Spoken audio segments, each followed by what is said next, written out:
बच्चियों की मुख्य बीमारियां व उनकी रोकथाम के बारे में आज हम जानने वाले हैं। नवजात बच्चे बच्चियां से बचाव रखना बहुत आवश्यक है, क्योंकि छोटी उम्र के बच्चों में कई बीमारियां उनकी मृत्यु का कारण बनकर पशुपालकों को आर्थिक हानि पहुंचाती हैं। नवजात बच्चे बच्चियों की प्रमुख बीमारियों के बारे में आज हम जानने वाले हैं। काफ का अतिसार, calf, diarrhoea, white scour, common scour. छोटे बच्चों में दस्त उनकी मृत्यु में एक प्रमुख कारण है। बच्चों में दस्त लगने के कारण अनेक रोग हो जाते हैं, जिनमें अधिक मात्रा में दूध पी जाना, पेट में संक्रमण का होना, पेट में कीड़ों का होना आदि शामिल हैं। बच्चों को दूध उचित मात्रा में पिलाना चाहिए। यह वजन का 1/10 भाग पर्याप्त होता है।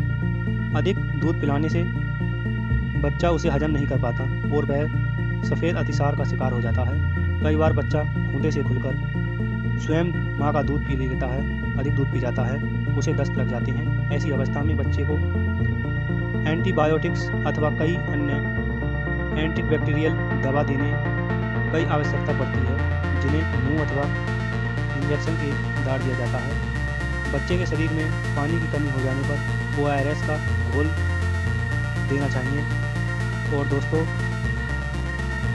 अथवा इंजेक्शन द्वारा डैक्ट्रोज सिलाया दिया जाता है। पेट में संक्रमण के उपचार के लिए गोबर के नमूने के परीक्षण करके उचित दवा का उपयोग किया जाता है। कई बच्चों में कोक्सीडियोसिस से खूनी दस्त अथवा पेचिश हो जाते हैं, जिसका उपचार कोक्सीडियोस्टेट दवा का उपयोग किया जाना चाहिए।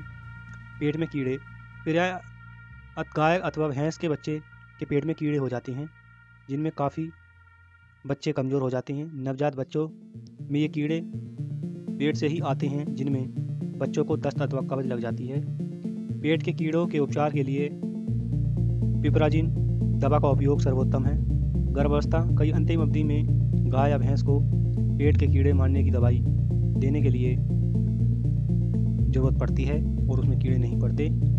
बच्चों को लगभग 6 माह की आयु होने तक हर 1.5-2 महीने बाद नियमित रूप से पेट के कीड़े मारने की दवाई देनी चाहिए। पिपराजिन लिक्विड अथवा गोली आवश्यक देनी चाहिए। नाभिक का सड़ना, नेवल इल, कई बार नवजात बच्चे बच्चियाँ की नाभिक संक्रमण हो जाता है, जिससे उनकी नाभिक सूज जाती है अथवा उसमें पिप बन जाती है। कभी कभी मक्खियों के बैठने से कीड़े भी हो जाते हैं। इस बीमारी होने पर नज़दीकी पशु चिकित्सालय ठीक प्रकार से इलाज कराना चाहिए, अन्यथा कई जटिलताएं उत्पन्न होकर बच्चे कई मृत्यु से ख़त्म हो जाते हैं। बच्चे इन्हीं कारणों से, बच्चे पैदा होने के बाद उसकी नाभिक को किसी स्थान से उसकी नियमित रूप से एंटीसियोटिक ड्रेसिंग करनी चाहिए। इसे साफ स्थान पर रखना चाहिए। निमोनिया, बच्चों का यदि खास तौर पर सर्दियों में पूरा ध्यान ना रखा जाए तो उनको निमोनिया होने की कई संभावना हो जाती है। इस बीमारी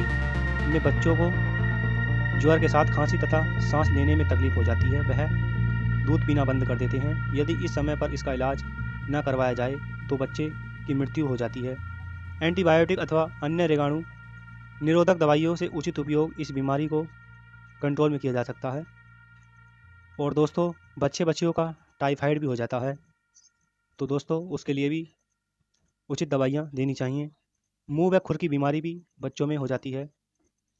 और दोस्तों, बड़े बड़े कीड़े जो पेट में हो जाते हैं वह काफ़ी हद तक बच्चे की मृत्यु का कारण बनते हैं। तो दोस्तों, अपने बच्चे को सही तरीके से पालना चाहिए। तो आज हमारी जानकारी आपको कैसी लगी, लाइक और कमेंट करें और चैनल को सब्सक्राइब करें। चलते हैं, फिर आएंगे ऐसी जानकारी लेकर। जय गौ माता की।